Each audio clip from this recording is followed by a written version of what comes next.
Welcome to the Deep Dive, the show where we take a stack of sources and extract those crucial nuggets of knowledge, giving you a powerful shortcut to being truly well-informed. Today, we're diving into a truly fascinating area, the hidden machinery of how our minds make judgments and decisions, often without us even realizing it. Our source material is rich with insights into the quirks and predictable patterns of human thought, largely drawn from the groundbreaking work of a Nobel laureate. Indeed, we're exploring ideas that have fundamentally reshaped our understanding of rationality, economics, and, well, even our own subjective experience of life. It's a journey into the mind's inner workings, really pulling back the curtain on how we truly think, and maybe why our instincts sometimes lead us astray. Our mission today is to unpack the core concepts of two distinct systems of thinking, explore the common illusions and biases they create, and understand how these patterns influence everything. From our everyday choices to major policy decisions, you're going to discover why it's often easier to spot others' mental blind spots than our own, and how our minds frequently answer an easier question than the one we were actually asked. It's quite something. We'll look at some surprising facts about how we perceive risk, how we make predictions, and even how we evaluate our own happiness. We want to offer you a richer vocabulary for understanding human behavior, including your own. As we begin, maybe consider for a moment. When you make a significant decision, do you feel like you're always fully in control, or do you sometimes sense there are, well, subtle forces at play? The two systems of thinking, a psychodrama of the mind. Okay, let's unpack the core idea that forms the foundation of our dive today. The author introduces these two fictional characters, System 1 and System 2, to describe our mental life. It's almost like a play happening constantly within our heads, right? Each system with its own distinct personality. What's truly fascinating here is how these systems operate. System 1 is like your mind's autopilot. It's automatic, fast, and totally effortless. It's constantly generating impressions, feelings, intuitions, drawing on associations without conscious intention. So like the really quick stuff. Exactly. Think of it as the part of your mind that instantly knows 2 + 2 =, or can read words on a billboard as you drive by. It's always on, always processing incredibly quickly. These complex responses happen automatically, and you often cannot stop them. They just happen. And then there's System 2. That feels much more like us, our conscious reasoning self. This is where we make deliberate choices, decide what to focus on, and really engage in, effortful mental operations. This sounds like the rational agent we all think we are. Precisely. System 2 is what allows us to follow complex rules, compare objects across multiple attributes, and make deliberate choices, weighing the pros and cons. It's slower, though, and it requires conscious effort. Like doing your taxes. Exactly like doing your taxes, or counting the occurrences of a specific letter on a page, or checking the validity of some complex logical argument. These are all tasks that demand concentrated attention. Your performance will certainly suffer if your attention gets diverted. So we tend to identify with this rational conscious System 2, but what's the real relationship between them? Are we really in the driver's seat? We absolutely tend to identify with System 2, the part that feels like it makes choices and holds beliefs. That's the I. But the surprising reality is most of what System 2 thinks and does actually originates in System 1. Really? So System 1 is feeding it information? Constantly. System 2 mainly steps in when things get difficult, when it detects an error is about to be made, or maybe to exert control, like, staying polite when you're really angry. While it generally has the final say, it's often described as the lazy controller. Lazy? Why lazy? It prefers to conserve energy. It defaults to System 1 whenever possible. The source uses this image. Our mental life, especially System 2's, is normally like a comfortable walk. Sometimes as a jog, rarely a frantic sprint when things get really intense, but mostly a stroll. That makes me wonder about the cost of thinking. How much effort does our mind actually spend on a task? We don't usually think of thinking as having a physical toll, do we? Not explicitly, no. But research using pupillometry that's measuring pupil dilation offers a remarkable window into this. It can very precisely show how much mental effort a task demands. It's quite clever. How does that work? Bigger pupils mean more effort. Essentially, yes. Studies tracking pupil size during tasks like adding numbers showed this clear pattern. Effort builds, peaks, and then relaxes as memory unloads. The harder the task, the larger the pupil dilation, revealing the brain's, exertion. For example, a task like add 3, where you add 3 to each digit in a string, pushed most people right to their cognitive limit. Their pupils got significantly larger, even their heart rate increased. Wow, but what about just talking? like we are now. Ah, that's what was truly surprising. Casual conversation demands little to no effort at all. Pupils stay small. This was apparently a real eureka moment for the researchers, highlighting that most of our daily mental life operates at a very low effort level. We're mostly coasting. So if thinking hard is costly, does that mean our brains are naturally inclined to be, well, lazy, to conserve energy whenever possible? Precisely. There's a general law of least effort that applies to cognitive effort, just like physical exertion. If there's several ways of achieving the same goal, people will eventually gravitate to the least demanding course of action. Effort is a cost, right? And this efficiency, or laziness if you prefer, is built deep into our nature. Our brains are fundamentally energy savers. Interesting. And does that change with skill? It does. As you become skilled at a task, or if you happen to be highly intelligent, it actually demands less effort. Fewer brain regions get involved. This kind of hints at how our inherent tendency towards laziness can influence our thinking, maybe pushing us towards familiar or less demanding paths unless we actively challenge it. And this tendency towards effort conservation has some pretty profound implications. There were these groundbreaking experiments by psychologist Roy Baumeister and his colleagues. They show that all forms of voluntary effort, cognitive, emotional, or physical, draw at least partly on a shared pool of mental energy. A shared pool. So, like, resisting a cookie uses the same energy as solving a math problem? At least partly, yes. That's the crucial insight. Your willpower isn't limitless or siloed. It's a finite resource, much like a battery that gets depleted. What they repeatedly found is that if you've had to force yourself to do something, say, stifle an emotional reaction watching a sad film, you are subsequently less willing or less able to exert self-control when the next challenge comes along. This phenomenon, they named it ego depletion. Ego depletion, okay. So yeah, if you resisted the temptation to eat those delicious chocolates, you might then give up earlier on a difficult puzzle afterwards. The effort from the first task genuinely drains your shared mental energy, reducing your capacity for the next one. So our willpower literally gets drained almost like a mental battery running low. That's a powerful analogy. It's a good analogy, yeah. After exerting self-control in one task, you just don't feel like making an effort in another. You probably could do it if you really had to, especially with a strong enough incentive, but it feels harder. It's a genuine drain leading to a loss of motivation. Is there real-world evidence for this outside the lab? Oh, absolutely. Consider this disturbing real-world example from a study on parole judges in Israel. These judges spend entire days reviewing applications, right? Averaging just 6 minutes per case, with denial being the default option.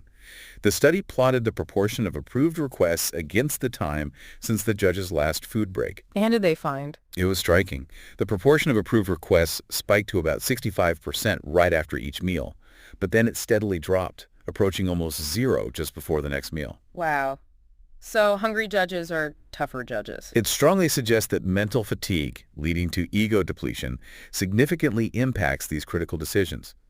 As their mental energy wanes, judges default to the easier option, denial. That makes me wonder if judges whose decisions have such profound consequences are affected by something as simple as their meal schedule.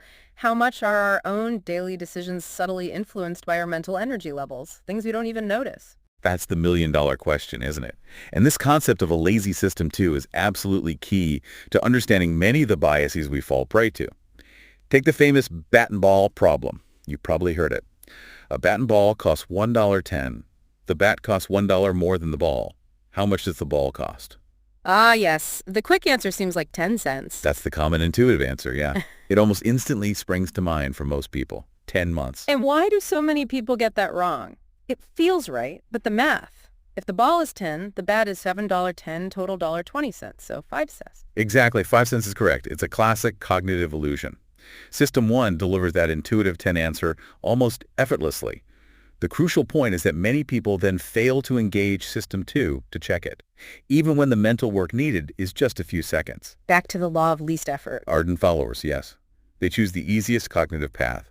And what's shocking is that studies showed over 50% of students at elite universities like Harvard, MIT, and Princeton gave that incorrect intuitive answer. Over half at places like Harvard. Yep. And at less selective universities, the failure rate was over 80%. It just highlights this widespread human tendency to find cognitive effort at least mildly unpleasant and avoid it. Hmm. We place far too much faith in our initial intuitions. So we're essentially overconfident in our quick judgments, even when they're pretty easily disproven with just a little bit of thought. Exactly. The cognitive reflection test, which includes this problem, found that individuals who score very low, meaning their system 2 supervisory function is, let's say, weak, are prone to just go with the first idea that comes to mind. They seem unwilling to invest the effort to check it. And it's just about lazy thinking. Well, it connects to other things too. These low scores also tend to be more impulsive, more impatient, more keen on immediate gratification. For instance, they were significantly more willing to accept less money sooner rather than more money later, or they'd pay double for overnight delivery. This simple test has actually emerged as one of the better predictors of this lazy thinking phenomena. It really shows a kind of personality difference between the impulsive system 1 and the cautious but often reluctant system 2. Cognitive illusions and biases of System 1 when intuition goes astray. Okay, so beyond simple puzzles like the bat and ball, how else does our mind deceive us?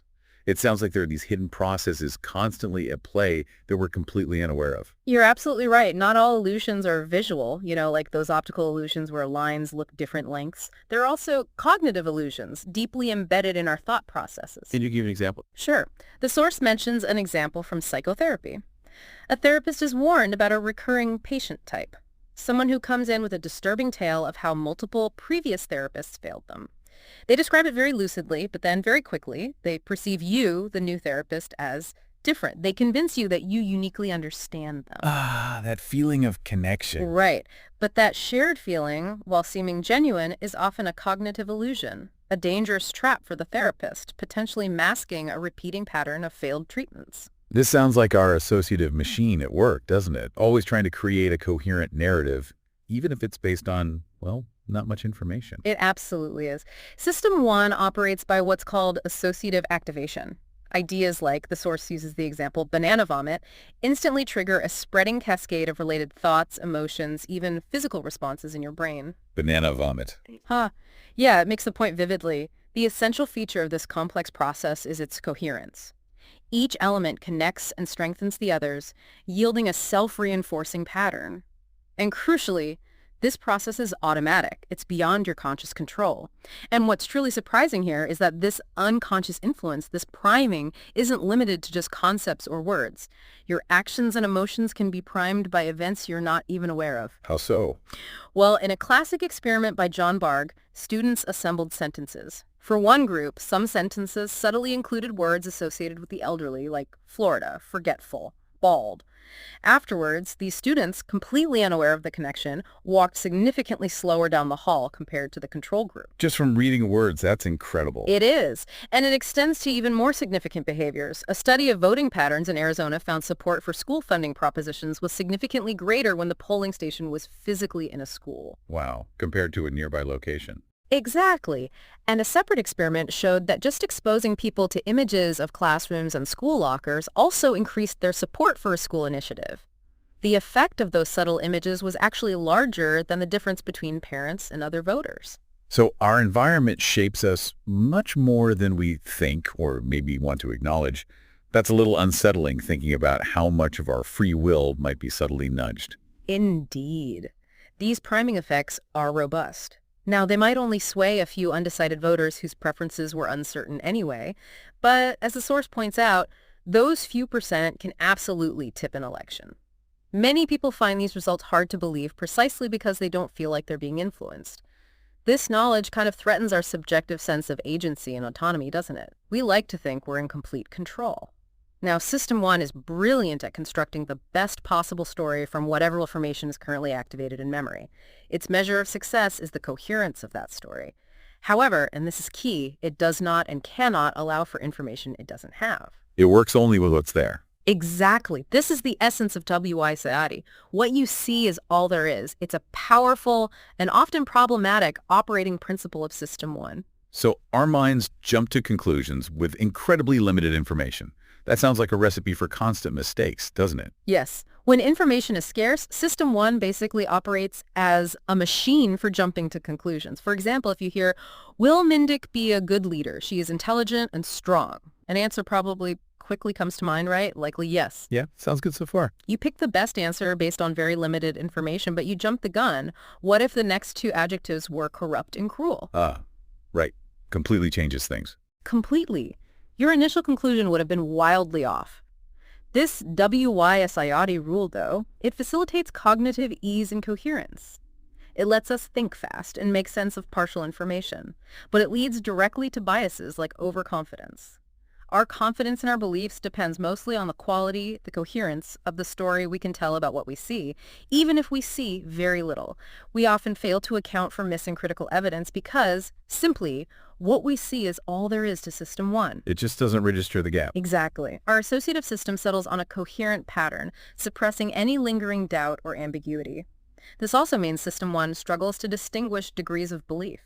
It has trouble differentiating between, say, I read in the New York Times and I heard something at the water cooler. This leads it to produce a representation of reality that maybe makes too much sense. And the halo effect fits in here too. Perfectly. The halo effect is a prime example. If Alan is described as intelligent, industrious, impulsive, critical, stubborn, envious, you view him more favorably than Ben described as envious, stubborn, critical, impulsive, industrious, intelligent.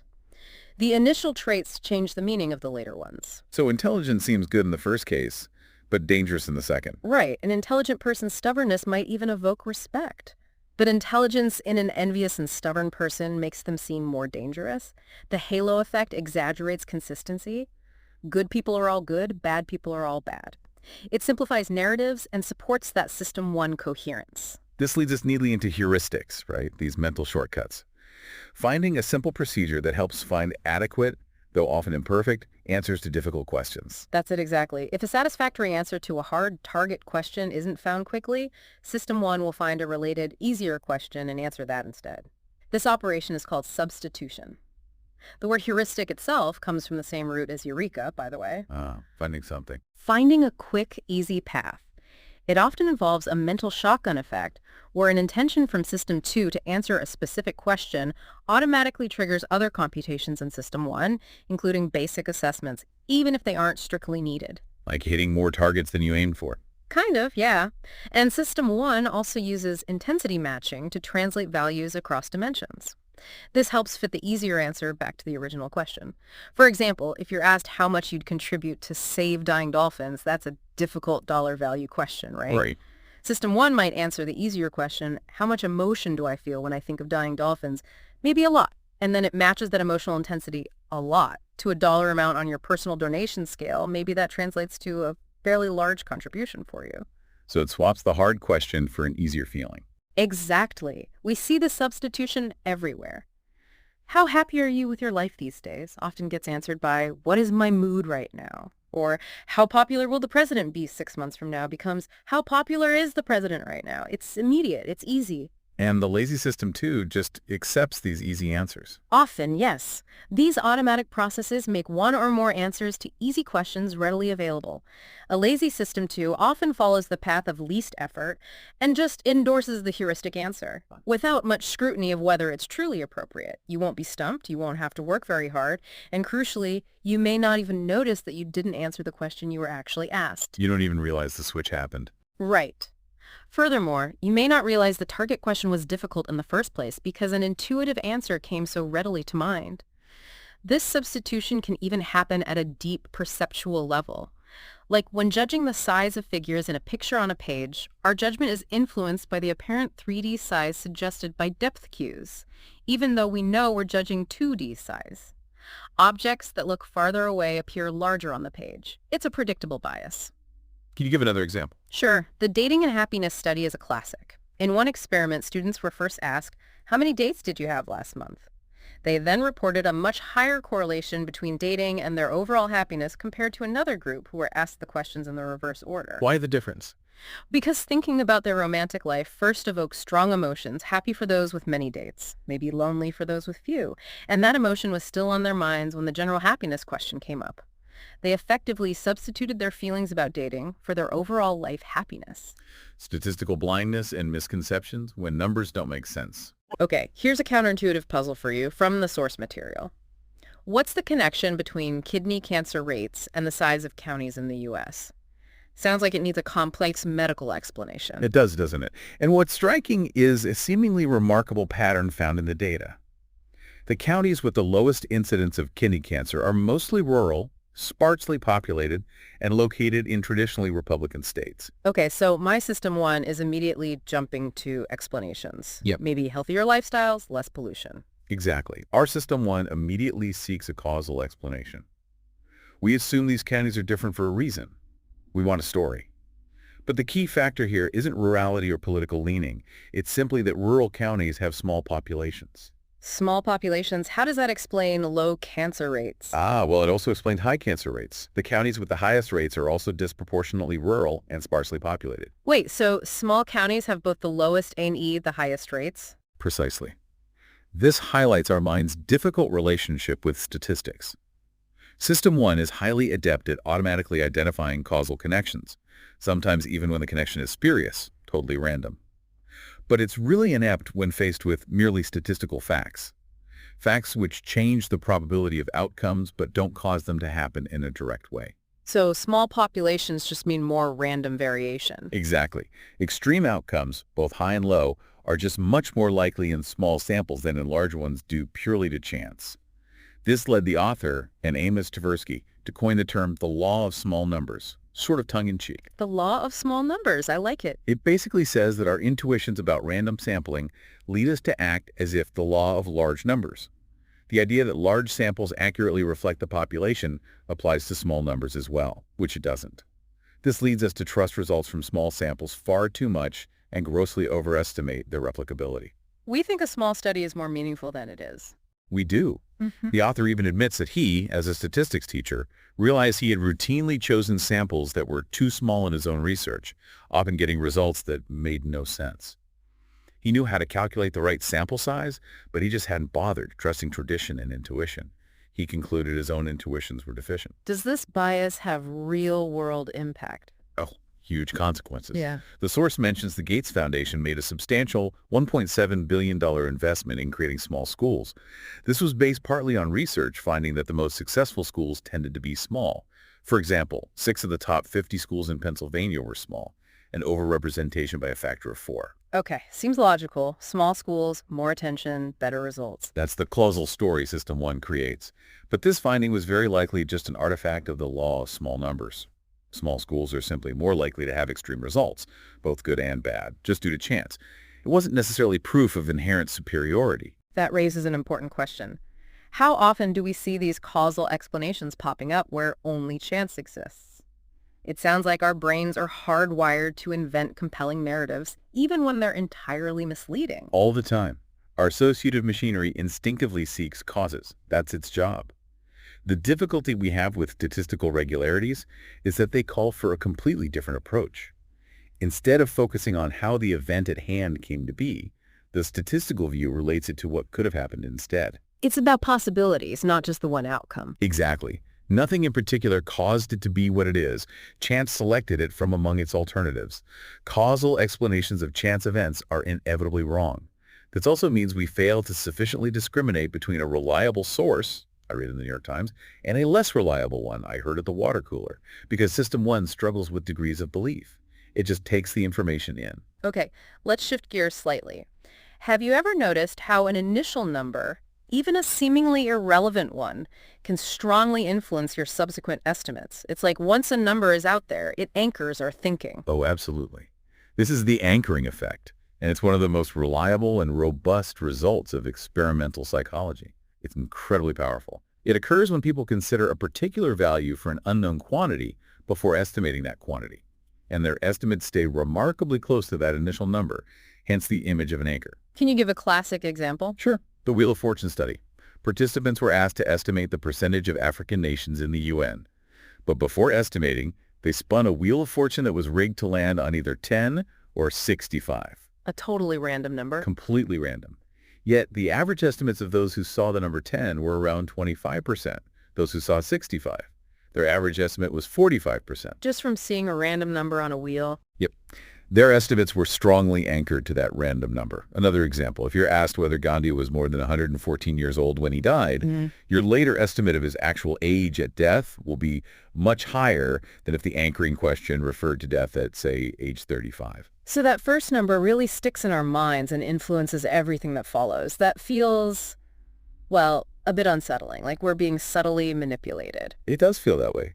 Amos Tversky proposed an adjust and anchor heuristic. You start from an anchoring number, assess if it's too high or low, and then gradually adjust your estimate. But the adjustment typically ends prematurely. People stop when they are no longer certain they should move farther. So we don't adjust enough. Exactly. And a key finding is that even obviously random anchors can be just as effective as potentially informative ones. System 1 just grabs the number. Are there real-world applications of this? Tons. Think about shopping limits. A limit of 12 cans per person on a supermarket offer led shoppers to purchase an average of 7 cans, which was twice as many as they'd bought when the limit was removed. Partly anchoring, partly suggesting scarcity, maybe. And negotiations. Huge implications. In single-issue negotiations, like price, the seller who makes the first move by setting the list price has a powerful advantage. That initial price acts as a potent anchor. The advice often given is that if the other side makes an outrageous proposal, you shouldn't just counter with an equally outrageous one that creates a huge gap. Instead, you should, quote, make a scene or threaten to leave to make it crystal clear that you will not continue with that anchor number on the table. You have to dislodge it. This really threatens our sense of agency, doesn't it? It absolutely does. Many people find anchoring effects upsetting because, again, they don't correspond to our subjective experience. We don't feel anchored. You are always aware of the anchor, you even pay attention to it, but you do not know how it guides and constrains your thinking. You can't imagine how you would have thought if the anchor had been different or absent. The key takeaway. You should assume that any number on the table has had an anchoring effect on you. And if the stakes are high, your system too should consciously mobilize effort to combat that effect. Okay, let's unpack another big one. The availability heuristic. How do we estimate the frequency of something, like people who divorce after 60 or dangerous plants? Seems like we rely on what comes to mind most easily. That's precisely it. We retrieve instances of the class from memory, and if retrieval is easy and fluent, the category will be judged to be large. The availability heuristic is defined as the process of judging frequency by the ease with which instances come to mind. It's all about mental accessibility. So if I can easily think of examples, I assume it's common. Exactly. A well-known study showed spouses consistently overestimate their own contributions to household chores, keeping the house tidy, taking out the garbage, etc. The sum of their individual estimates often exceeded 100%. Ah, I can believe that. It's a simple availability bias, right? Both spouses remember their own efforts and contributions much more clearly, more easily than their partners. The memory is more available. This same bias also applies to negative contributions, like causing quarrels, though maybe to a smaller extent. And it contributes to many members of a collaborative team feeling they've done more than their fair share. Does personal involvement change things? It can. People who are personally involved in a judgment, or perhaps take it more seriously, are more likely to consider the number of instances they retrieve from memory. They might shift away from just relying on fluency. For instance, in a study on cardiac health risks, students with a family history of heart disease who presumably took the task more seriously felt safer when they retrieved many instances of safe behaviors, and felt greater danger when they retrieved many instances of risky behavior. Casual students without that personal connection relied more on the simple ease of retrieval. So vividness and emotion must play a big role in availability then. Things that are emotionally charged or easy to picture come to mind faster. Absolutely. This is where it gets really interesting. Howard Kunruther observed that availability effects help explain patterns of insurance purchase and protective action after disasters. Victims and near victims are highly concerned immediately after a disaster. Think Californians purchasing earthquake insurance right after a tremor. But as memories dim, so do worry and diligence. The availability fades. The feeling isn't as strong. Right. And this connects to what Paul Slovic and his colleagues call the effect heuristic. They found that the ease with which ideas of various risks come to mind and the emotional reactions to these risks are inextricably linked. Frightening thoughts and images occur to us with particular ease, right? And thoughts of danger that are fluent and vivid actually exacerbate fear. So we judge based on feeling. Pretty much. Yeah. People make judgments and decisions by consulting their emotions. Do I like it? Do I hate it? How strongly do I feel about it? This is another instance of substitution, where the answer to an easy question, how do I feel about it, serves as an answer to a much harder question, what do I think about it? Does this have a basis in the brain? It seems to.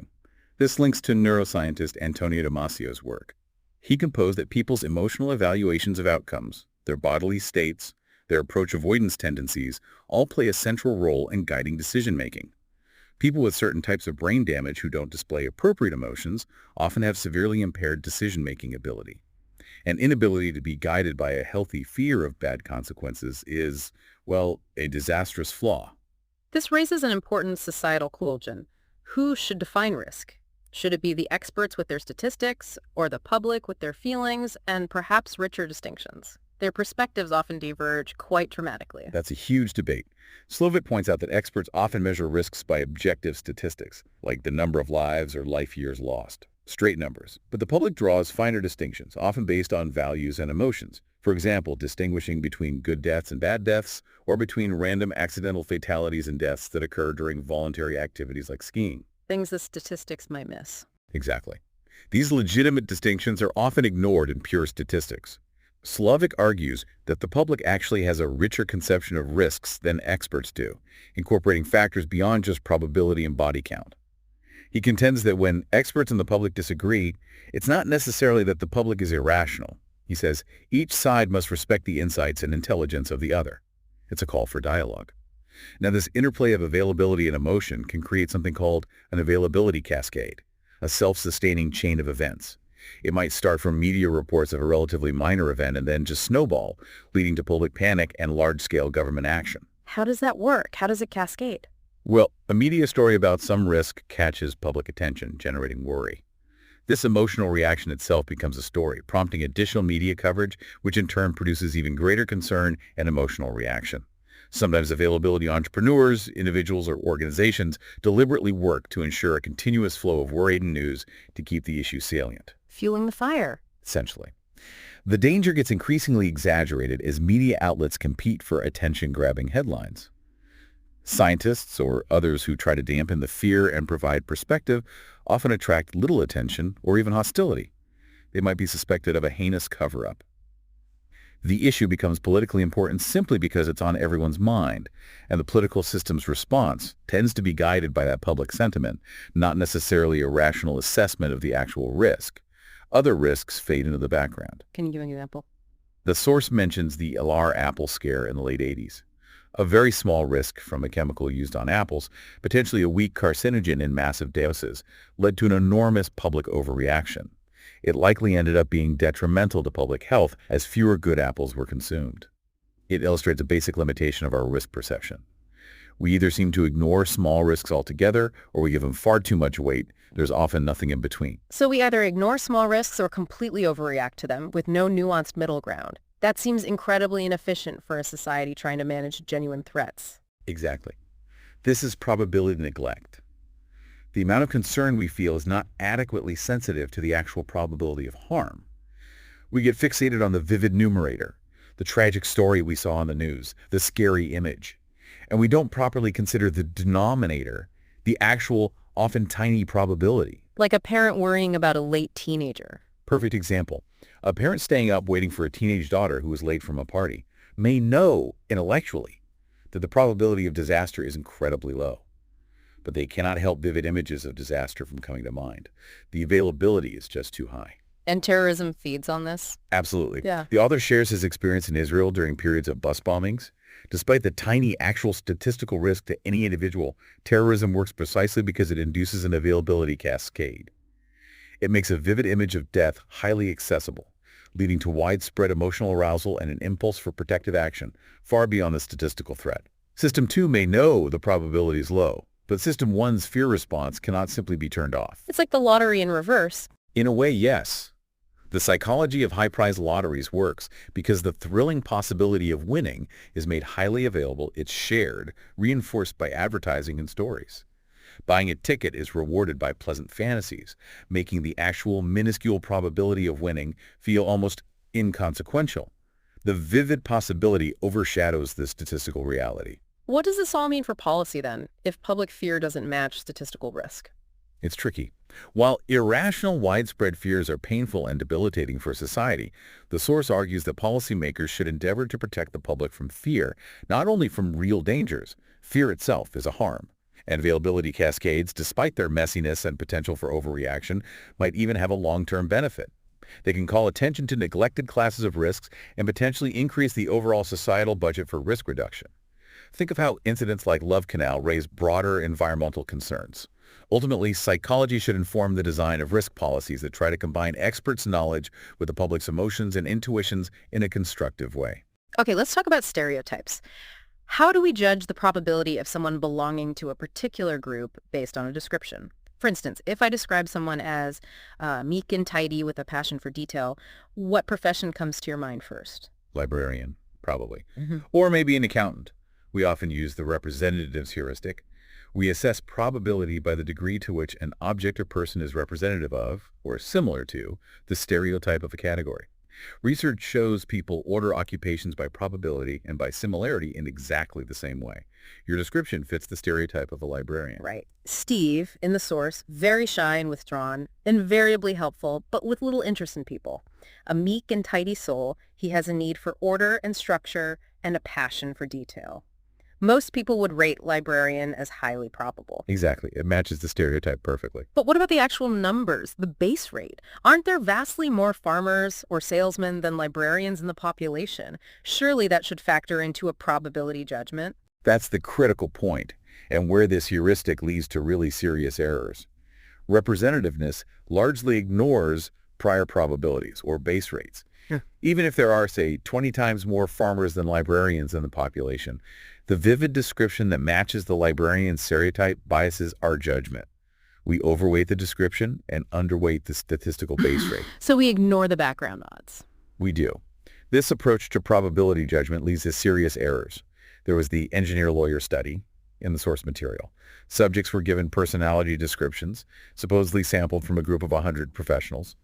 For one group, the mix was 70 engineers and 30 lawyers. For the other, it was 30 engineers and 70 lawyers. A big difference in base rates. Okay. They were asked to assess the probability that each description belonged to an engineer rather than a lawyer. Despite the drastic difference in base rates between the two conditions, subjects in both conditions produced essentially the same probability judgments. They showed little or no regard for the prior probabilities of the categories. Wow, they just ignored the 70-30 split. Pretty much entirely. It's a sharp violation of Bayes' rule, the statistical rule for combining base rates with specific evidence. The cab problem illustrates this too. A hit and run involves a cab. 85% of cabs in the city are green, 15% are blue. A witness identifies the cab as blue. The court tests the witness's reliability and finds they are 80% accurate. They correctly identify the color 80% of the time and get it wrong 20% of the time. Okay, so the witness is pretty reliable. 80% sounds good. Right. So what is the probability the cab involved was actually blue? Most people ignore the base rate. Only 15% of cabs are blue, and go with the witness's 80% reliability. They think it's 80%. But the correct Bayesian answer, combining the low base rate of blue cabs with the witness's imperfect reliability, is only 41%. Only 41%. That's way lower than 80%. Much lower. We ignore base rates and go with the vivid individual case, the witness testimony. So stereotypes, even when they seem based on a neutral description like Steve's, can lead us astray because we neglect these statistical realities. Yes, and it's important to note, stereotyping in this context is used neutrally. One of the basic characteristics of System 1 is that it represents categories as norms and prototypical exemplars. That's how it works. System 1 excels at creating causal stories, but is inherently weak in statistical reasoning. For a Bayesian thinker, base rates are absolutely crucial information. Can we train ourselves to think more statistically? Maybe. Psychologists found that instructing people to think like a statistician enhanced their use of base rate information. Yep. Interestingly, the instruction to think like a clinician had the opposite effect. Our mindset matters, but it's hard. There was another study where students learned about a classic social psychology experiment showing bystander apathy. Only about 10% of people helped a stranger in a particular situation due to diffusion of responsibility, a very low base rate of helping. Okay, they learned the statistic. Yes. But then, after watching brief, pretty bland videos of two supposedly nice, normal participants from that study, the students confidently predicted those individuals would help immediately. Despite knowing the dismal 10% base rate for people in that situation, the source concludes they learned nothing at all from the statistical results that actually changed their way of thinking about human nature in practice. The individual case just overwhelmed the statistic. Completely. To truly learn, the source suggests, you are more likely to find surprises in your own behavior than by simply hearing surprising facts about people in general. Personal experience hits harder. Okay, here's another phenomenon that sounds counterintuitive but seems crucial. Regression to the mean. Tell us about the flight instructor's observation that seemed to turn accepted psychological doctrine on its head. All right, this is apparently a very satisfying eureka moment for the author. He was teaching flight instructors about principles of training, including the idea that rewards for improvement work better than punishment for mistakes. But one seasoned instructor strongly disagreed. He claimed, based on his extensive experience, that when he praised cadets for an exceptionally smooth landing, they usually did worse on the next try. Conversely, when he screamed at a cadet for a particularly bad landing, they generally did better on their next try. So he concluded, punishment works and praise backfire. Exactly. He concluded that reward was actually detrimental and punishment beneficial, directly contrary to accepted psychological doctrine. Okay, so was the instructor right, or was there something else going on? There was something else going on. This is a classic example of regression to the mean. Whether it goes undetected or gets wrongly explained, this phenomenon is truly strange to the human mind. Explain a regression to the mean again. Basically, exceptional performance, whether exceptionally good or exceptionally bad, is often followed by performance that's closer to the average. Why? Because luck, or random chance, plays a role in extreme outcomes. A very good landing was partly due to skill, yes, but also partly due to being unusually lucky on that particular attempt. So the next landing would likely be closer to their average skill level, meaning worse than the exceptional one. And the bad landing. The very bad one was likely unusually unlucky. So the next attempt would likely be better, closer to their average. The instructor was observing a purely statistical regularity, but he was misinterpreting it, assigning a causal role to his praise and criticism. He thought his actions caused the change. Right. This phenomenon was discovered and named way back in the late 19th century by Sir Francis Galton, Charles Darwin's half-cousin, by the way. He studied hereditary traits and found offspring tend to regress towards the average height relative to their parents' extreme heights.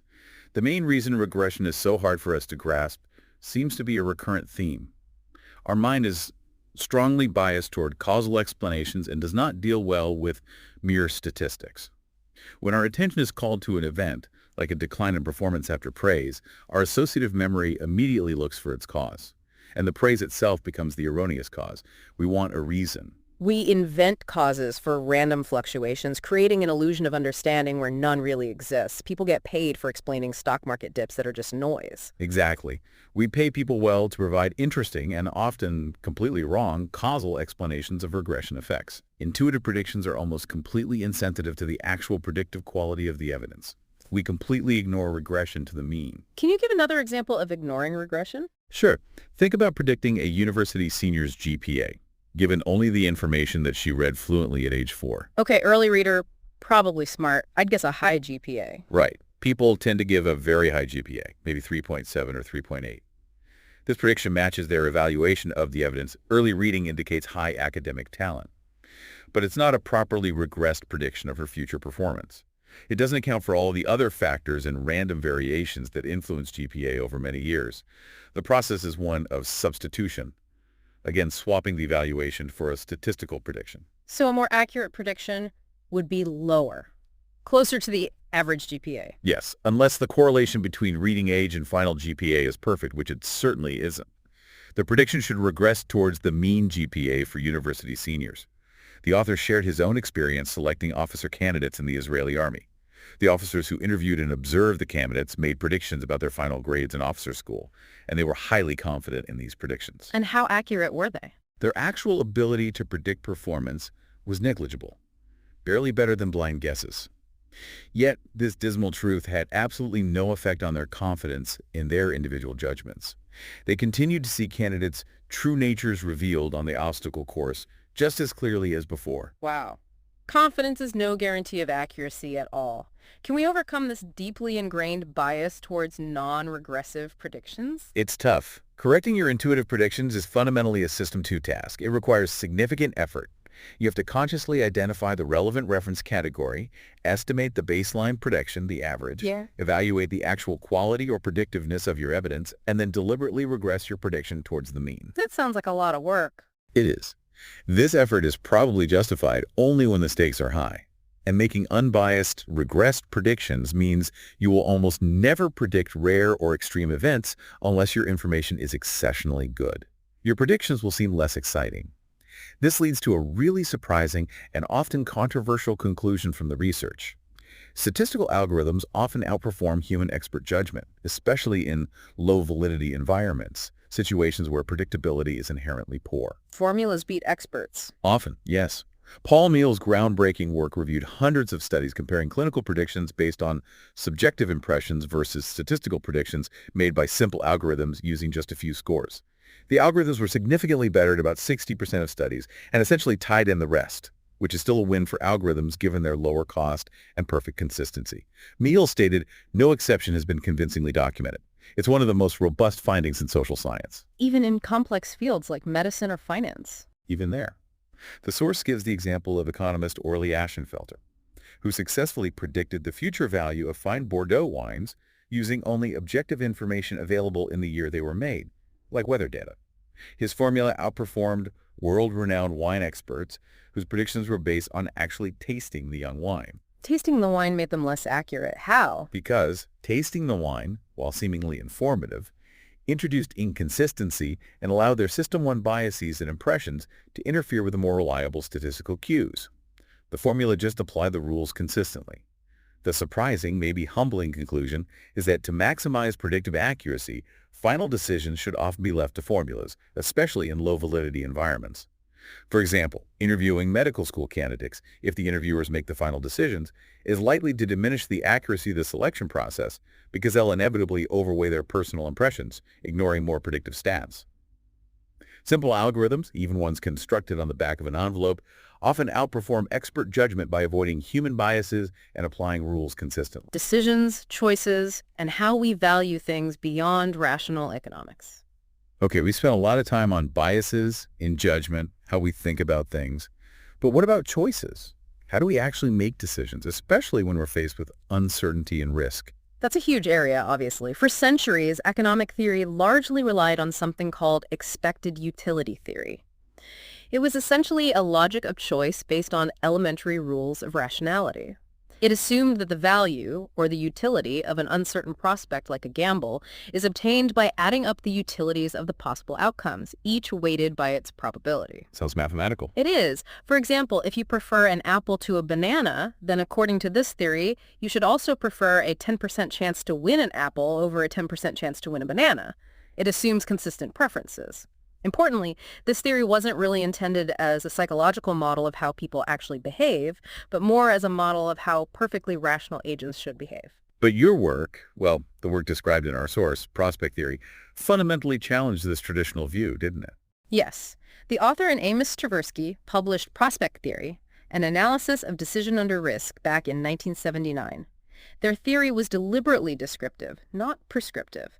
It was designed to document and explain the systematic violations of the axioms of rationality that they observed in how people actually make choices between gambles. So how does prospect theory differ from expected utility? It became one of the foundations of behavioral economics. Most importantly, their model departed from expected utility theory by focusing on changes in wealth gains and losses relative to a reference point, rather than focusing on absolute states of wealth. Reference points matter, how we frame it. Hugely. Consider the Anthony and Betty example from the book. Anthony's current wealth is $1 million.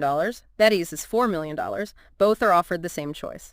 Option 1, a gamble with equal chances to end up owning $1 million or $4 million. Option 2, a sure thing, own $2 million for sure. Okay, the gamble average is $2.5 million. The sure thing is $2 million. Right. So Bernoulli's traditional expected utility theory would probably expect them to make the same choice, maybe favoring the gamble slightly based on expected value. But this prediction is incorrect. Their current wealth matters greatly because it defines their reference point. Ah, so Anthony sees $2 million as a gain. Exactly. Anthony, starting at $1, sees getting $2 for sure as a nice $1 man gain. He's likely to prefer the sure thing. He's risk-averse for gains. But Betty, starting at $4, sees ending up with $2 ends as a painful $2 loss. She's much more likely to take the gamble, hoping to avoid that loss. She becomes risk-seeking for losses. Same objective choice, different subjective framing. Precisely. Their starting point changes everything. Our follow-up paper in Science in 1981 demonstrated these framing effects even more starkly. We showed large changes of preferences caused by completely inconsequential variations in the wording of a choice problem. The classic is the Asian disease problem. Reminds of that one. Imagine an unusual Asian disease expected to kill 600 people. You have two programs to combat it. In the first framing, focused on gains, lives saved. Program A, 200 people will be saved. Program B, 1/3 probability that 600 people will be saved, 2/3 probability that no people will be saved. Okay, a sure gain of 200 versus a gamble, most people choose. Overwhelmingly, 72% preferred Program A, the sure thing, risk aversion for gains. Now, the exact same scenario, but framed in terms of losses, live lost. Program C, 400 people will die. Program D, 1/3 probability that nobody will die, 2/3 probability that 600 people will die. Logically, A and C are identical outcomes. B and D are identical. But the framing Changes everything. In the loss frame, only 22% chose Program C, the sure loss of 400. A whopping 78% preferred Program D, the gamble, risk-seeking for losses. Wow. So just changing save to die flips the preference. Completely flips it. This shows people are generally risk-averse in the domain of gains, preferring a sure gain over a gamble with equal or higher expected value, and risk-seeking in the domain of losses, preferring a gamble over a sure loss. This directly violates the invariance criterion of rational choice theory, which states that your preference order should not depend on how the prospects are described or framed, but clearly it does. This brings us to a really vital point from the research, the idea that losses loom larger than gains. This feels intuitively true, doesn't it? Losing $10 feels worse than finding $10 feels good. It does, and this is loss aversion. Prospect theory asserts that the disadvantages of a change loom larger than its advantages, inducing a powerful bias that favors the status quo. We feel losses more acutely. How much more? Well, the pain of a loss seems to be roughly twice as pertinent psychologically as the pleasure of an equivalent gain. A ratio of about 2.1 appears consistently in various studies. Twice as powerful. That's significant. Yeah, it really is. And the endowment effect is a direct consequence of this loss aversion. People value things more simply because they own them. Giving something up feels like a loss. We conducted those experiments with attractive coffee mugs decorated with university insignias worth about $6 at the time. What happened? We gave mugs to one group, the sellers. On average, they demanded about $7.12 to sell the mug they now owned. Another group, the buyers, who didn't have a mug, were only willing to offer about $2.87 on average to buy one. A huge gap, more than double. Exactly. And interestingly, a third group, the choosers, who could simply choose to receive either a mug or a sum of money, valued the mug similarly to the buyers, around $3.12. The gap between sellers and choosers is remarkable because they face the exact same choice, get the mug or get the money. But their valuations are vastly different. Why? Just because the sellers already had the mug? Yes. The high price sellers set reflects a reluctance to give up an object they already own. It feels like a loss. It's a reluctance observed even in babies fiercely holding on to toys. Loss aversion seems built into the automatic evaluations of System 1. So owning something literally makes us value it more, even if nothing else changes about it. That's quite a challenge to conventional economic thinking about stable preferences. It is. Standard economics assumes preferences are stable and that things called indifference curves accurately represent choices between goods. But prospect theory shows that preferences actually vary with the reference point, and the disadvantages of a change giving something up loom larger than advantages, creating that strong bias towards the status quo. Does this show up outside the lab? Oh, definitely.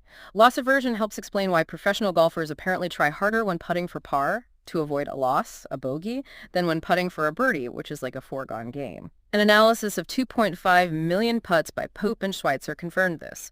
Players showed clear loss aversion, trying harder to avoid that loss on the scorecard than to achieve a gain. Fascinating. What about consumers? Same pattern. Studies show the effect of price increases, which are losses relative to the reference price, is about twice as large on purchasing behavior as the effect of equivalent price decreases. Gains. We hate price hikes more than we like discounts. Are there exceptions to the endowment effect? Yes, there are. It's not expected when owners view their goods primarily as carriers of value for future exchanges, like in routine commerce or financial markets. Traders don't get attached in the same way. Experimental economist John List found that novice baseball card traders were reluctant to part with cards they owned, exhibiting the endowment effect. But this reluctance disappeared completely with trading experience. They learned to detach. Also, people who are very poor might also think like traders more often because many of their choices are perceived as being between different losses, changing the dynamic. And there might be cultural differences too. Okay, let's circle back to framing effects. You mentioned the Asian disease problem. How else does framing influence us? Well, framing effects are essentially these unjustified influences of how information is formulated on our beliefs and preferences. The source gives another gambling example to show this clearly. We presented two economically identical problems. Version 1. Would you accept a gamble that offers a 10% chance to win $95 and a 90% chance to lose $5? Focus on the loss of $5. Feels risky. Now version 2. Would you pay $5 to participate in a lottery that offers a 10% chance to win $100 and a 90% chance to win nothing? That sounds more like buying a lottery ticket, paying a cost for a chance to win. Seems more appealing. Exactly. Economically, they are identical. You end up either $95 richer or $5 poorer. But the second version, framed as a cost to play rather than a potential loss, attracts many more positive answers. So a bad outcome is much more acceptable if framed as a cost of playing than as a loss from a gamble. Our emotions really dictate our choices based on words. Precisely. Losses evoke stronger negative feelings than costs. Our choices are not strictly reality-bound because System 1, which drives these feelings, is not reality-bound. It responds to the description. Richard Thaler observed this in the real world with the credit card industry. Lobbyists push hard to frame the price difference between paying with cash versus credit as a cash discount rather than a credit surcharge. Clever. Discount sounds better than surcharge. Much better. Their psychology was sound. People will more readily forego a discount, which feels like a missed gain, than pay a surcharge, which feels like an outright loss, even if the final price is exactly the same. They are not emotionally equivalent. So subtle differences in how information is presented can completely change our choices. What does this mean for our brains? Are different parts firing? Yes, the new discipline of neuroeconomics is shedding light on this. Brain imaging studies show that different regions light up, show increased neural activity depending on the framing. When participants' choices conform to the frame, like being risk-averse for gains, risk-seeking for losses, brain regions associated with emotion, like the amygdala, were highly active. But when their choices defied the frame, when they overcame the bias regions associated with conflict detection and self-control, like the anterior cingulate cortex, part of System 2, were more active. So overriding the frame takes conscious effort. Exactly. Reframing is effortful. While intelligent and alert individuals, those with an active System 2, can sometimes learn to recognize and overcome framing effects, maybe by mentally translating a lose amount into its keep equivalent.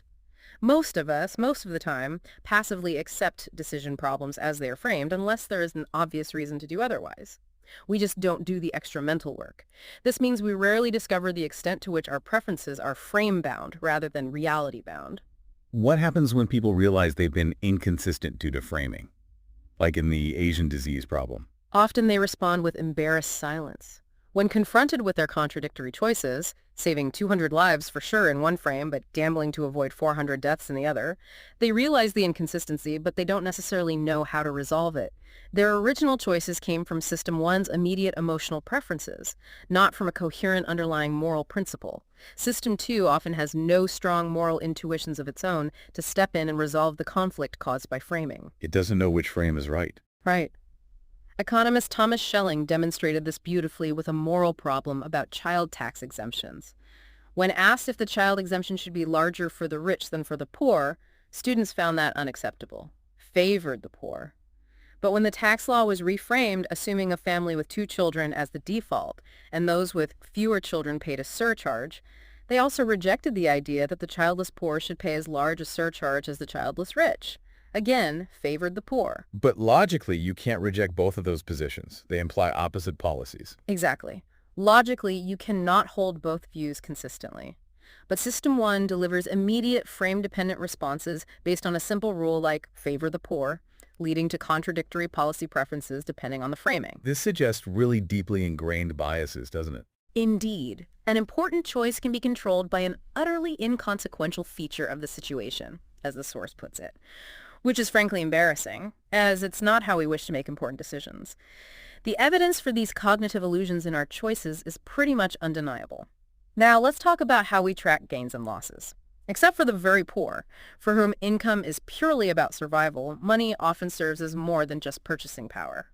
It acts as a proxy for points on a scale of self-regard and achievement. We seem to carefully keep score of these emotional rewards and punishments in our heads, and this influences our preferences and actions. This process is called mental accounting. Mental accounting, like keeping track in separate mental boxes. Kind of, yeah. A key example is the disposition effect observed in investors. This bias describes the tendency to sell winners stocks that have appreciated in value too soon, and hang on to losers stocks that have dropped for too long. Why is that a bias? Seems reasonable to lock in gains and hope losers recover. It's costly because, statistically, recent winners tend to continue doing better than recent losers, at least in the short run. Momentum is real. Plus, tax laws in many places actually incentivize selling losers to harvest tax losses. But for much of the year, mental accounting prevails over financial common sense. Why do we do them? Because closing a mental account with a gain feels good. It's a pleasure. But it's a pleasure you often pay for by missing out on further gains. Conversely, closing an account with a loss feels painful. It's admitting a mistake, so we postpone it. The reluctance to feel the pain of loss again. Right. Experienced investors, perhaps using their system too more effectively, seem less susceptible to this than novices. This connects directly to the sunk cost fallacy, doesn't it? We're unwilling to let go of past investments, even if it's clearly irrational from a future perspective. Exactly. A purely rational decision maker, in the economic sense, is interested only in the future consequences of current investments. Past mistakes are irrelevant to the current decision, water under the bridge. But the sunk cost fallacy is this common and costly mistake of investing additional resources in a losing account when objectively better investments are available elsewhere, simply because of the prior investment. We feel we have too much invested to quit now. Throwing good money after bad. That's the phrase. We do it to avoid the pain and humiliation of closing a mental account associated with a costly failure. Think of a company that has already spent $50 million on a project that is now behind schedule and facing less favorable forecasts. They might decide to invest an additional $60 million to give it a chance, rather than investing that same $60 million in a completely new, more promising project.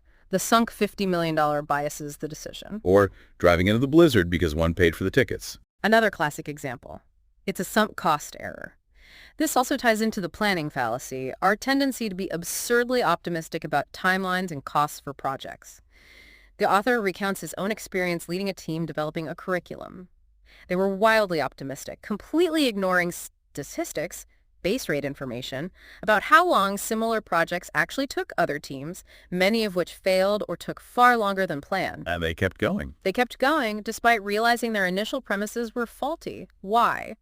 Partly due to the sunk cost, the effort already invested, and partly due to an unwillingness to think about what had happened to others, a form of cognitive lethargy, avoiding uncomfortable truths. Is there a cure for this planning fallacy and sunk cost thinking?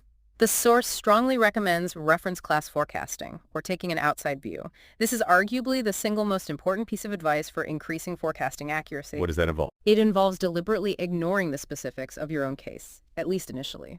Instead, you identify an appropriate reference class of similar past projects, for your kitchen renovations, large railway projects. Then you obtain the statistics for outcomes from that class. Your example, average cost overruns, typical delays, success failure rates. And finally, you use those objective statistics to generate a baseline prediction for your own project. Only then do you adjust slightly based on the specific features of your case, if they are truly exceptional. So you ground your forecast in reality, not just optimism. Precisely. Organizations can implement this institutionally to control overly optimistic plans submitted by managers. They can reward precise execution and penalize failures to anticipate difficulties that were predictable from the outside view. In general, using broader frames and more inclusive mental accounts tends to lead to more rational decisions, counteracting these narrow framing and sunk cost biases. What about the emotion of regret? That feels like a powerful force in decision-making, too. How does that fit in? Regret is huge. It's an emotion, yes, but it's also a punishment that we administer to ourselves. The fear of future regret is a significant factor in many decisions we make, and the experience of regret when it happens is deeply unpleasant and familiar. What does it feel like? It's often accompanied by feelings that one should have known better, by that sinking feeling in your stomach, by thoughts about the mistake made and the opportunities lost. by a tendency to kick oneself, to want to undo the event, to get a second chance. Intense regret seems to occur when you can most easily imagine yourself having done something other than what you actually did, when the alternative choice feels very close. So regret is linked to our perception of what's normal or what could have easily been different. Yes. Regret is often evoked by a comparison to a norm, either your personal norm or a social norm. The source gives the Mr. Brown versus Mr. Smith scenario. Remind me. Okay. Mr. Brown almost never picks up hitchhikers. Yesterday he gave a man a ride and was robbed. Versus Mr. Smith frequently picks up hitchhikers. Yesterday he gave a man a ride and was robbed. Same outcome. The question is, who will experience greater regret? Overwhelmingly, about 88% of respondents say Mr. Brown. Why him? He seems less blameworthy. Because picking up the hitchhiker was an abnormal event for him. He acted out of character. It's easier for him to imagine not doing it, sticking to his normal routine. That ease of imagining the alternative fuels the regret. But then ask, who will be criticized most severely by others? About 77% say Mr. Smith. Because he habitually took the risk. Exactly. A judgmental observer compares both men to conventional norms of reasonable behavior.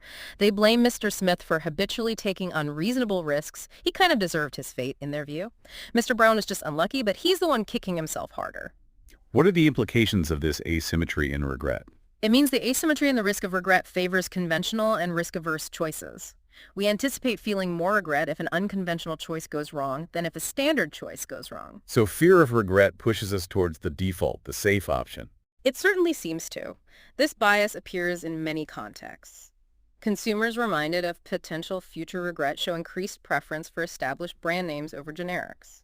Fund managers sometimes engage in window dressing near year-end, selling off unconventional stocks to make their portfolio look more mainstream, partly due to anticipated evaluation and the potential regret of holding unusual losers.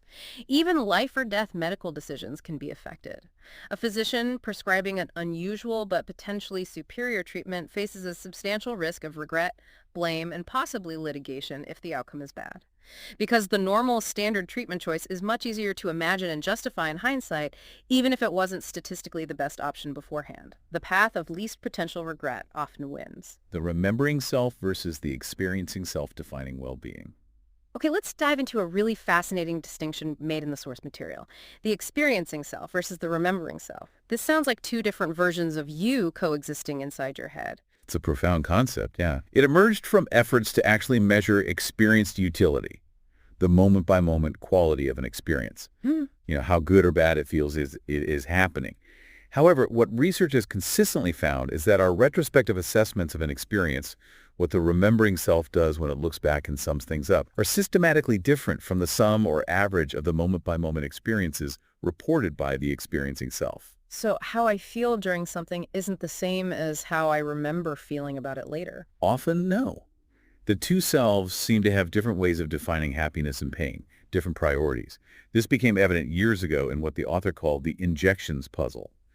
Logically, if the pain from injections is consistent, then 20 injections should feel twice as bad overall as 10 injections. Makes sense, right? Seems logical. More pain duration. And logically, a reduction in pain from 20 injections down to 18 should be just as valuable as a reduction from 6 injections down to 4. It's 2 fewer injections in both cases. However, people intuitively are willing to pay much more for the reduction from 6 to 4 than from 20 to 18. Why? It showed that our decision utility, how we value a choice beforehand, doesn't always correspond neatly to the experienced utility, the actual total pain felt over time. There seems to be a diminishing sensitivity to the sheer number or duration of painful episodes. And crucially, the remembering self, which makes these evaluations later, is heavily influenced by two powerful biases that cause this discrepancy between experienced and remembered pain or pleasure. These are the peak end rule and duration neglect. Peak end and duration neglect. Okay, break those down. Sure. Retrospective assessments how we remember an experience seem to be largely insensitive to how long the experience actually lasted. That's duration neglect. Instead, our memory heavily weights two singular moments. The moment of peak intensity, the best or worst part, and the feeling at the very end of the experience. That's the peak end rule. So the length doesn't matter as much as the worst bit and the last bit. Pretty much, yes. This was demonstrated quite dramatically in the cold hand experiment. Participants had to endure 2 separate episodes of immersing their hand in painfully cold water, around 14 degrees C, that's about 57 degrees Fahrenheit. Ouch. Okay. The first was the short episode, 60 seconds of continuous painful cold. The second was the long episode, 90 seconds total. Now, the first 60 seconds were identical to the short episode, same painful cold.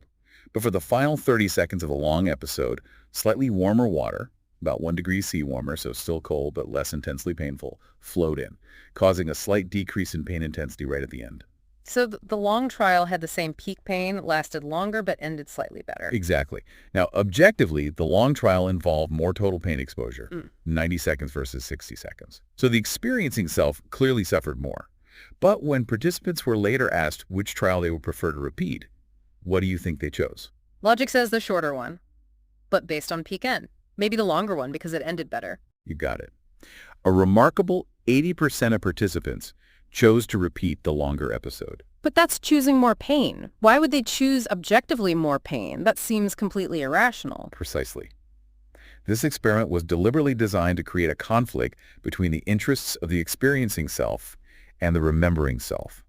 From the perspective of the experiencing self, the long trial was obviously worse, more total suffering.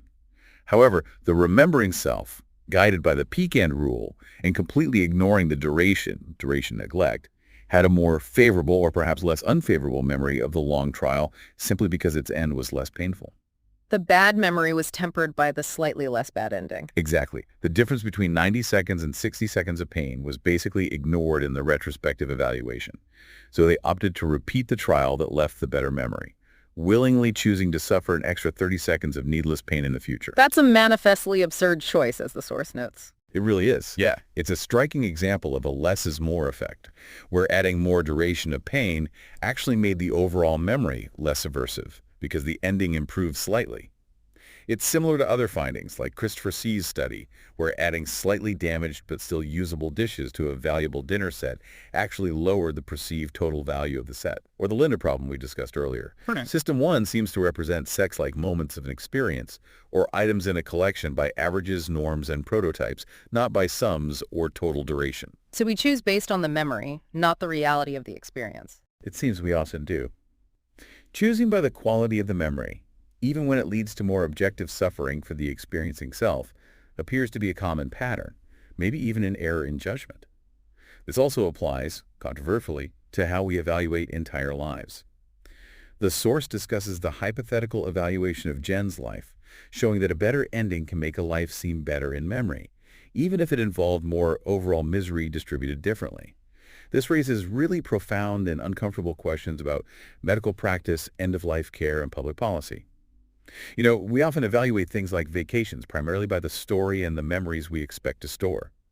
This highlights the dominance of the remembering self in our planning and evaluation. The very word memorable explicitly reveals the goal of the experience, doesn't it? We all have good memories. That's true. We plan for the memory. Exactly. Consider this thought experiment from the source. Imagine you're planning a fantastic vacation. But here's the catch. At the end, all pictures and videos will be destroyed, and you'll have to take a special potion that will wipe out all your memories of the trip. Completely gone. Oh, wow. How would this affect your plans? And maybe more pointedly, how much would you be willing to pay for such an amnesic vacation? It definitely reduces the appeal. A lot. Maybe I wouldn't even go. That's the common reaction. The impression is that eliminating the memories greatly reduces the value of the experience. It reveals that we care significantly, maybe even primarily, about our remembering self. We care less about providing good experiences for an amnesic experiencing self. Many people say they wouldn't even bother to go, especially for activities that might be primarily painful or effortful in real time, but gain their value from the memorable achievement afterwards, like climbing a challenging mountain. The memory is the prize. So in a way, our life's narrative is constantly being edited for the remembering self, and this edited version becomes our perceived reality. It seems that way, yes. And when we are asked to evaluate our lives overall, various biases stemming from System 1 can strongly influence our answers in the moment. Remember the dating and happiness study. Students asked about their dating frequency just before reporting their happiness these days, acted as if dating was the only significant factor in their lives. That's substitution driven by immediate availability. Right, the recent thought dominated. Or another well-known experiment. Subjects who happened to find a dime on a copying machine, planted there by the experimenter, of course, just before completing a life satisfaction questionnaire, reported a marked improvement in their satisfaction with life as a whole. Just from finding a dime? Yep. This is a mood heuristic. Our current mood, even if caused by something trivial and irrelevant, can serve as an easy but potentially misleading proxy for our overall life satisfaction when we're asked to judge it. This sounds like it leads directly to the focusing illusion. Exactly. The focusing illusion is this tendency to give far too much weight to one particular aspect of life when we think about it, and too little weight to all the other myriad factors that actually determine our well-being from moment to moment. Can you give an example? Sure. The Happiness of Californians study is a great one. Researchers compared the life satisfaction of students in sunny California versus the less temperate Midwest. Objectively, they found no difference whatsoever in reported life satisfaction between the two groups, even though the Californians genuinely enjoyed their climate more and the Midwesterners often disliked theirs. So weather didn't make Californians happier overall. Apparently not in terms of overall life satisfaction. However, students in both regions shared the mistaken belief that Californians must enjoy greater well-being. Why? Because when asked to compare, they focused excessively on the obvious difference climate and neglected all the other aspects of life that contribute to happiness. They focused on the salient difference. Right. Another example. If I ask you right now, how much pleasure do you get from your car? Your immediate answer probably reflects how much pleasure you get when you think about your car. It doesn't accurately reflect how often you actually experience pleasure while driving it, which for most daily commutes is probably not very often at all. You might be stressed, bored, focused on traffic. Right. Thinking about it is different from experiencing it. Exactly. It's a form of duration neglect, again. By focusing on the car, you exaggerate the pleasure you derive from it compared to its actual contribution to your moment-to-moment experience. The implications here are really profound, especially when considering serious life circumstances. Recent studies using moment-by-moment experience sampling methods show that, on average, people with paraplegia or colostomy patients report surprisingly little difference in their experienced happiness levels compared to healthy populations. Their moment-to-moment feelings fluctuate similarly. That's counterintuitive. Very. Yet when these same individuals are asked to evaluate their overall life satisfaction, they typically report it as low. And they say they would trade away years of their life for a shorter life without their condition. Why the discrepancy? Because the request to evaluate their lives as a whole inevitably forces them to focus on their condition and compare their current life to the life they used to lead, or the life others lead. This focus distorts their evaluation of their present state of well-being, overshadowing the reality of their daily experienced feelings. The remembering self takes over, dominated by the comparison. This raises a really important, maybe even ethical question. Which self should public policy prioritize? Should we focus on minimizing the suffering of the experiencing self, moment by moment? Or should we focus on improving the narratives and life satisfaction judgments of the remembering self? That is the deep philosophical and policy question, isn't it? It has huge implications for areas like medicine, disability policy, and general welfare. Should investments in treating conditions like blindness or kidney failure be determined by how much people fear these conditions beforehand, which is the remembering self's anticipation? Or should they be based on how much suffering patients actually experience moment by moment, the experiencing self? Or perhaps by how intensely patients desire relief when asked, which again involves the remembering self. The ranking of the severity of different conditions, and thus the allocation of resources, might well be very different depending on which measure of well-being you prioritize. The remembering self and the experiencing self must both be considered, because their interests, their definitions of a good life, do not always coincide. It forces some very difficult trade-offs. Outro. Okay, let's try to unpack all of this. What we've explored today really shows just how incredibly complex our minds are. You've got this automatic system one, constantly churning out intuitions, impressions, feelings. And then there's the more deliberate, but as we've heard, often quite lazy, system two, trying to make sense of it all, or sometimes just going along for the ride. Right. We've seen how pervasive these cognitive biases can be. Things like the anchoring effect, the availability heuristic, this illusion of understanding where we think we know more than we do. They shape our judgments constantly, from small daily choices right up to major life decisions. We consistently fall prey to the law of small numbers, finding patterns in randomness. We desperately seek causal explanations for events that might just be chance, and we really struggle with the elusive nature of regression to the mean, often inventing elaborate reasons for what is simply things returning to average. And here's where it got really interesting for me. The idea that even our perception of our own happiness and pain is split. It depends on whether we're listening to our experiencing self, living moment to moment, or our remembering self, the storyteller looking back. The peak end rule and duration neglect show that a good ending can actually make an overall unpleasant experience seem better in retrospect. We might even choose more pain just for a better memory. Yeah, it's quite startling. And if we connect this to the bigger picture, the insights from prospect theory exploring loss aversion and framing effects reveal that our choices are often frame-bound rather than reality-bound.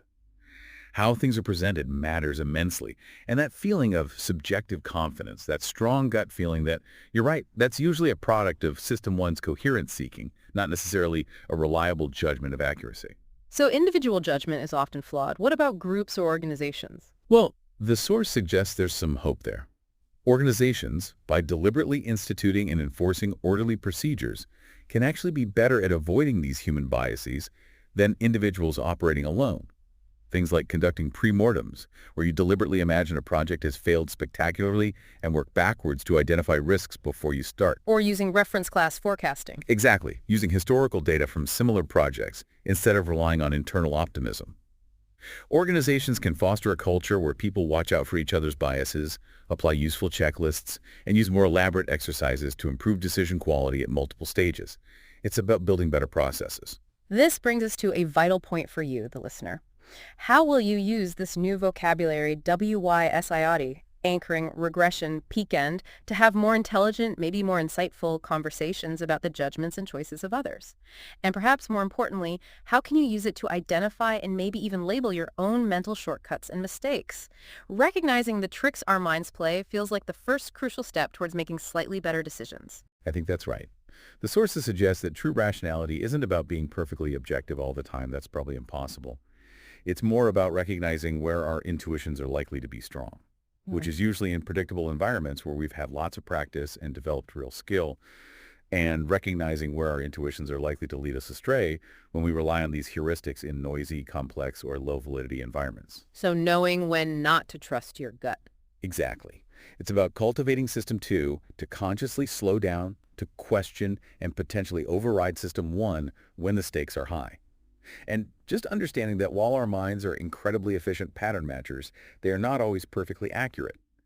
Remember, those intuitive answers come quickly and confidently, whether they originate from genuine skill or just a plausible-sounding heuristic. System 2 often struggles to tell the difference without putting in real effort. So what does this all mean for your next big decision, or even just your everyday interactions?